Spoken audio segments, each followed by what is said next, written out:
আমি এখন দাঁড়িয়ে রয়েছি প্রায় ১৫০ বছরের পুরনো একটি টিনের ঘরের সামনে। আর এই ঘরটির অবস্থান পটুয়াখালী জেলার বাউফল থানার কালাইয়া ইউনিয়নের খৌলা গ্রামের হাজী রহমত আলী মোল্লাবাড়ি এখানে। আর এখানে পাশাপাশি ৩টি ঘর রয়েছে। আমার পিছনে এই একটি ঘর রয়েছে এবং এপাশেও একটি ঘর দেখতে পাচ্ছি এবং এর এপাশেও একটি ঘর রয়েছে।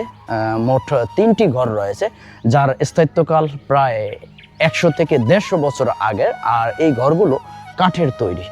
না দেখলে আসলে বোঝানো যাবে না যে এই ঘরগুলো ১০০ বছর বা ১৫০ বছর স্থায়ী হয়ে থাকে, আর সেটাও কাঠের ঘর।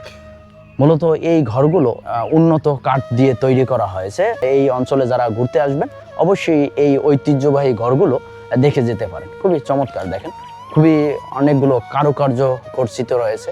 আর এপাশে এই ঘরটি এখন ব্যবহার করা হচ্ছে একটি বিদেশি সংস্থার অফিস হিসেবে। এই যে দেখা যাচ্ছে খুবই চমৎকার ডিজাইন করা ঘরগুলো রয়েছে।